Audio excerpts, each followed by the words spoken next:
Hello, directors in training. What is going on? Happy Monday. So I'm popping on today because of our little chat. Thank you so much, Emily, for bringing up this topic of conversation. And I think it's something that we don't talk about enough. Leadership is hard, you guys. As you grow this business, your reasons for doing it will change 100 million times, and that keeping that excitement and passion and motivations can be challenging as life, oh, what is going on here, as life throws stuff at you and changes. Good morning, Kate. It's so good to see you. um, so I wanted to touch a little bit on some stuff, and I have a couple of exercises that I have done recently that I have found very helpful. So hopefully they'll help you guys too. It's really the same old stuff over and over again, just in different ways. So the more you can, oh, sorry, I'm jiggling. The more you can think about things in different ways, sometimes that helps. So I know Emily talked about, like, originally her reason for doing this business and the thing she got excited about was travel. But then something happened. Your job said, sorry, that amazing, wonderful trip that you earned, you can't go. So there. And that could be a gut blow, like punch me in the gut and take away all my dreams, right? Because somebody else is dictating what you can and can't do. Hello.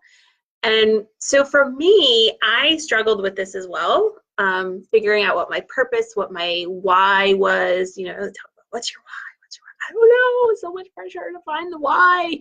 It's going to be this amazing why, and it's got to be powerful, and it's got to be uh, like emotional, and it's got to help people, and like it can't be selfish. So that is tricky, is when we think that perhaps our reasons for doing something, people will perceive them as selfish and greedy, because sometimes our why is to make freaking money. And that's not socially acceptable, right? We have thoughts or made up stories, or perhaps stories that have been ingrained in us from growing up, or family, or other people, or other experiences in our life, that create this this rule for us that if we want things, if we want money, if we want things for just for us, that it's selfish and greedy, and that's not how you be a good person. Absolutely, Emily. I totally catch the replays just for you. So that is a mindset thing. That's for you to forgive some of that stuff. Forgive yourself for thinking that. Forgive other people for thinking that. And know that you are allowed to want things. You're allowed to have things that make you happy. Because when you have the things that make you happy and bring you joy and fill you up, guess what? You can give and do for other people way more effectively. You will inspire people to want more for themselves, right? And that's ultimately what we want. We want other people to have all of their hopes and dreams. And so if your why is to help other people have their hopes and dreams, maybe the best way to do that is to have stuff for yourself.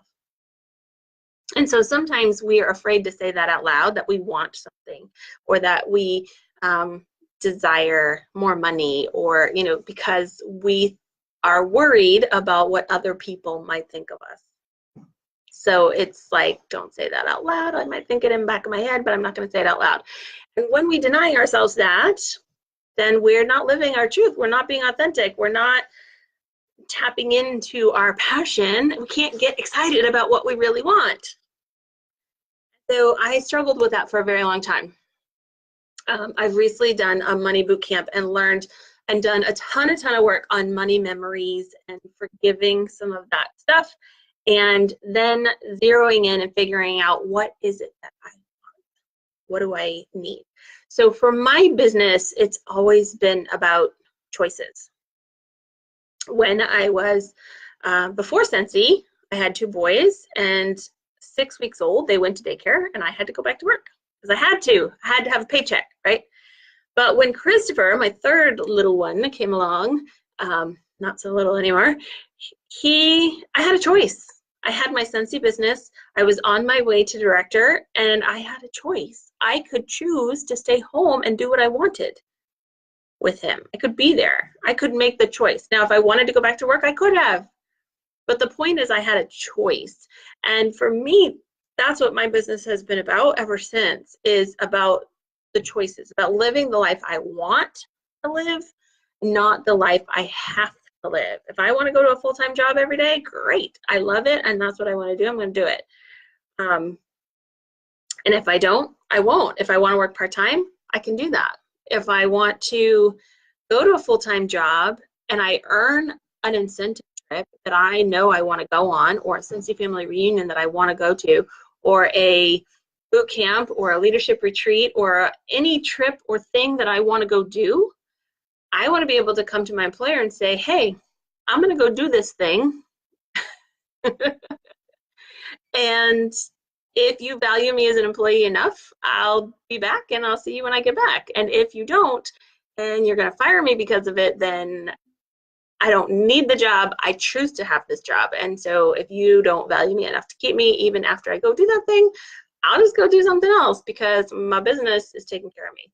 So I think that's what growing this business for me is all about, is growing it to a point where you can choose. And you can say to people, this is what I'm doing. So you're either supporting me in it or not. And if you're not, it's okay, because I got my thing. Not to say that anybody needs to leave or get fired. Like, don't do that. But what I'm saying is you should have choices. And that's what this growing this business is about. But you have to know what choices you want, right? You got to know what you want. And so that's where these fun little activities come in. So I should have done this ahead of time. I didn't. So you get a piece of paper and you chop it into 3 columns. And the first column, you label with the word be. And you brainstorm. You completely brainstorm. Time is no factor. Your job is no factor. Your situations and circumstances and family and obligations and time, and did I say that already? None of that is a factor. What do you want to be? What do you want to be? What have you always dreamed of being? If you want to be a dancer, you want to be a mother, if you want to be a speaker, you want to be a leader? Do you want to be someone who inspires people? Do you want to be a mentor? Do you want to be a coach? Do you want to be a dancer? Do you want to be an artist? What do you want to be? List it all. List all the things you want to be, right? Now be careful with things like, I want to be happy. Duh, we all want to be happy. What would make you happy? What does that define happy? What does that mean? If I were happy, what would I be if I were happy? What would make me happy, right? Being what? You want to be a superstar director? You want to be a director? Okay. Do you want to be a superstar director? Which one makes you happy? I want to be a millionaire. I don't care. What do you want to be? You want to be a stay-at-home mom? You want to be, what do you want to be? So brainstorm the list for you. What brings you joy? Let's just go right ahead and KonMari our brain. Get rid of the stuff that don't make you happy and fill it with the stuff that does. What brings you joy? What would you be happy being? What would like be so cool if you could be a world traveler? If you could be on vacation every month? Okay, so that's the first column. The next one is do. Do. What do you want to do? If you had all the time in the world and all the money in the world and no obligations whatsoever, what would you want to do? Now, this could be as big as go on a Mediterranean cruise. It could be travel to Hawaii. It could be to speak on stage for 1,000 people.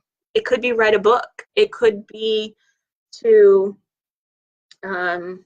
recruit 3 people in a month. It could be that you want to earn the incentive trip. It could be that you want to read a book every day.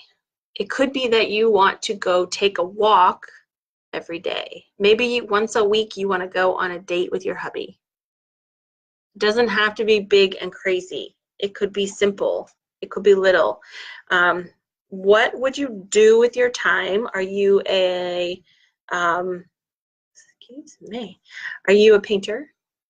Are you a drawer? Are you a reader? Are you a journaler? Are you a crafter?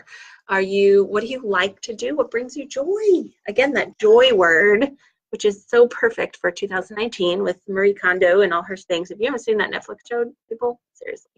Because it's all about bringing joy. It's about taking care of ourselves and making ourselves happy. We can help others better, more effectively in our life and do things better.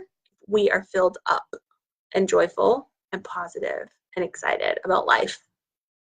Because when you're excited about life, you're going to attract more amazing, wonderful life. And then you can inspire others to have amazing and powerful and fabulous lives. So what do you want to do with your time?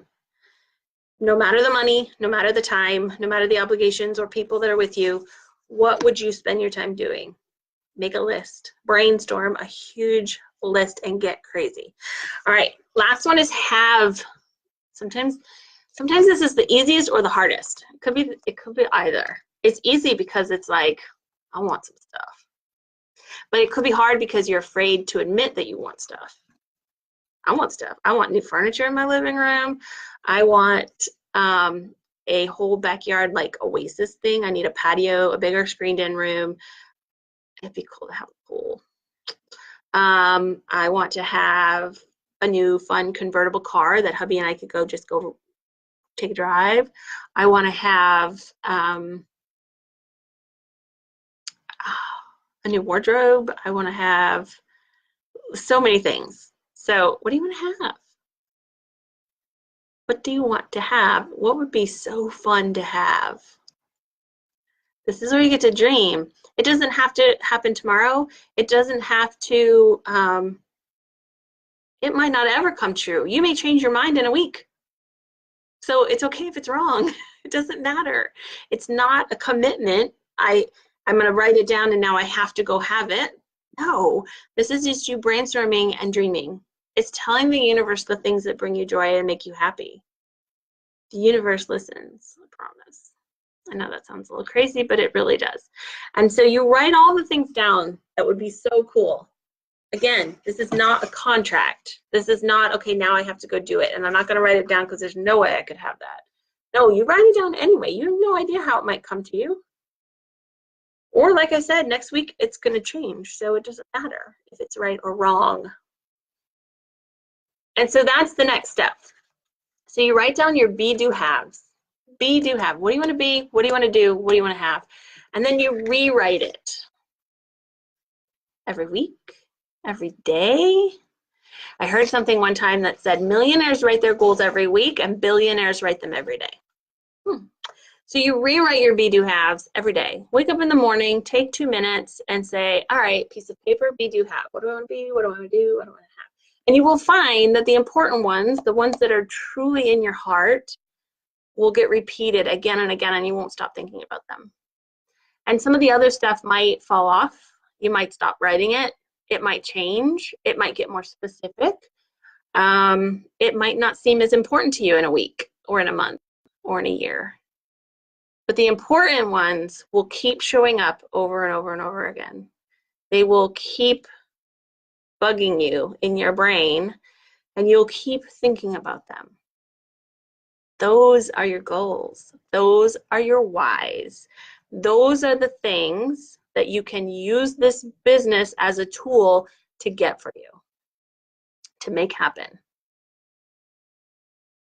That's where your passion comes from. The things that will bring you joy, your wants, your desires, your dreams. That's where that passion and excitement and why and drive comes from. But if you don't know what it is, then you've got to do some work to figure it out. And that means dreaming, brainstorming, dropping it all down on a piece of paper and actually writing it. Don't just think about it. It's not as powerful. Write it down. And even bigger than that, read it off to somebody. It's a little scary to admit what you want, but I promise you it is so powerful. And you will figure out, if you read that list out loud, you will figure out very quickly what triggers emotion for you and what doesn't. And the ones that trigger emotion, those are the ones that you need to pay attention to and really think about, I could make that happen. And I guarantee you can use this business to make that happen. I don't care what it is. Doesn't matter what it is. Even if it's to build a school in a third world country, you can use this business to make that happen. Even if it's to be a stay-at-home mom, you can use this business to make that happen. If it's to vacation every week, or to go to Hawaii, or to take a cruise to the Med, or if it's to be an artist, you can use this business to make that happen. So that's where your passion and excitement will come from. So I hope that helps. I hope you have fun with that. I would love to hear what some of your be-do haves are. So share in our group, share on this comment thread. We'll keep it all in a thread so it doesn't get too crazy in the group, but I would love to hear what some of your be-do haves are. Sometimes it inspires other people to dream a little bigger or a little differently, or give themselves permission to admit what they might really want. The other fun exercise that can help you figure out what you want and what you love and what you need to change in your life is the ideal day. And this is really sort of kind of a chance to daydream. So you need some time and some quiet. You got to go somewhere where you're not going to be interrupted. Good luck with that. Maybe it's right before you go to bed or right when you wake up. I don't know. But you just kind of take a breath, get relaxed, close your eyes, and think about your ideal day. Not the day you could have tomorrow, but like the perfect day. And I'm talking like from start to finish. So you imagine yourself waking up. Where are you? What do you see? What's in the room? What are you wearing? What kind of sheets are on the bed? What kind of windows? What kind of view do you have? Who's there with you or not? And then you walk out to go get breakfast. Maybe you eat breakfast, maybe you don't. I don't know. It's your ideal day. Do you go somewhere for breakfast? Do you go to your kitchen? Do you cook it? Does somebody else cook it? Is it cooked for you? Is it already ready? Does it get delivered maybe to you? Then what do you do? What do you get dressed? What do you wear? Where do you go? What do you do with your time all day long? Where are you? Describe like the room specific. What does it look like? What does it feel like? What kind of colors? Is it cold? Is it warm? Like really think about all those details of your ideal day. And this could be very telling as to, again, what brings you joy? What brings you peace and happiness? And what kind of things do you dream about? Maybe this ideal day is you on a vacation in 6 months. Like, you don't know that yet, but in 6 months, you're going to show up on an incentive trip and be like, oh, this was my ideal day, oh my God. And your business got you there without even trying, right? So you never know. And it can really help you dream about what kind of life you want. What does your first class perfect life look like, so that you know where you're going, what you're shooting for, right? Sometimes the busyness of the day and the chaos and the noise of all the obligations that we have in our day-to-day and all that stress can block up what we're really looking for. What do we really want in life? What do we want life to look like? And even though it could be way in the future, we know what direction we're going. We know what we really want and what we want to do ultimately. And sometimes when things get crazy and we get hard and we start questioning why we're doing this business and why do we have to keep going, we can think about, oh, because that's what I want my life to look like. And in order to get there, this is task number one, whatever. So those are my two little exercises for you to help you dream a little bit. I think sometimes when we get stuck, we just need to kind of stop and take a breath and dream a little bit and give ourselves permission to want things. It's okay to want things. It's having what you want makes you happy, fills you up. And wanting things, so don't confuse me, wanting things doesn't mean that you want to spend a lot of money or have materialistic. That's not what I'm talking about. I'm talking about bringing you joy, right? Marie Kondo says, if it brings you joy, keep it. I don't care if it's broken crap, collecting dust. It's bringing you joy, you should have it. If not having the most expensive purse in the world doesn't bring you joy, then you don't need that. It's not what's going to make you happy. So this isn't about most expensive or materialistic. This is about what fills you up, what makes you feel good. What does your best life does not look like somebody else's best life. So don't confuse that. sometimes we see other people and we see how they live, and we see they're where we want to be maybe, and we see how they live, and we hear what they're saying about what their why is and what their purpose is and all this stuff, and we're like, oh, well, that should be me too. If I want to be there, then I should have that purpose. I should live that kind of life. But that's not true. That's not. They may be doing some actions that you're not doing to get them where they are, but the life that they're living doesn't have to be yours. And the path that they took to get where they are doesn't have to be yours. So be careful about that trap. Don't compare. This is you. This is about what makes you happy. And if it is a simple life, living in a quiet little town, reading books every other day, and you know, having the warmest, coziest flannel sheets on your bed, or whether it is living in a high-rise condo on the ocean with silky satin and sparkly beautiful, like, it doesn't matter. It doesn't matter what, it just matters that it makes you happy. So do some dreaming, do some brainstorming, make some lists, and figure out what triggers that emotion for you. And I'm telling you, reading things out loud really will tell you what triggers emotion for you. You'll know pretty clear where you need to start thinking about and focusing. And do it. The more often you rewrite this list and you redo that, you can't write goals once and say, okay, I did it. Because life changes, circumstance changes, your desires change, you change as a person. As you learn and grow, become a leader and meet people, your be-do haves change, your goals change, your reasons and whys change. So you have to do this frequently, all the time, to make sure you know what you still care about and what still brings you joy and passion and excitement. And it will change. So it's okay if it does. Give yourself permission to want and to be happy and to be joyful.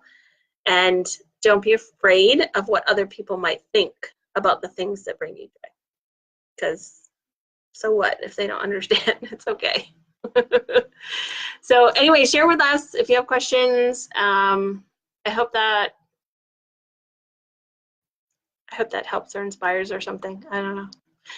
But that's my 2 cents. And just know that you're not the only one struggling with why or reasons or goals for your business. Many, many leaders get to a point where they struggle and they don't know what's next. There's another great book. I will tell you the book. I won't go into the whole thing because it's a whole nother conversation, called Upper Limit Problems. And Gay Hendricks talks about it in his book, The Big Leap. The Big Leap is a great book about living bigger and not settling. Sometimes we get to where we want to, we have some success, right? And we get growing, and then all of a sudden we get uncomfortable and we start doing like this. Because this is sort of like our upper limit. And in order to get above our upper limit, we've got to break through some of that uncomfortable to get to the next level. And then you rise up here and you go, oh, that's a little uncomfortable. And you start coming back down to where it's comfortable. And then you have to break through again. So it's tricky. But The Big Leap by Gay Hendricks is a great book if you want to read something that talks about growing your life and growing your getting bigger. Sometimes it's scary. Yeah, so let me know. I hope you guys have a great week. Jen said the next video comes out on Wednesday, so I guess that's the official start of our week 2. Will be Wednesday with her video. If you haven't checked in with us, let me know that you're taking care of all your things so I can just keep track. I have a little spreadsheet. I just check everybody off that they've checked in and they're moving along with us so we don't lose anybody or leave anybody behind. And yeah, that's it. I'm excited. And if you have issues or things that come up or things that you're struggling with, feel free to share them here. We can have a chat and talk about them. I'm happy to share my experiences along the way too. So have a great week. I will be on an airplane tomorrow. I'm headed to Portland. So if any of you are going to Portland, Maine for World Tour, I will see you on Saturday. Very exciting. Okay, that's it. Bye for now.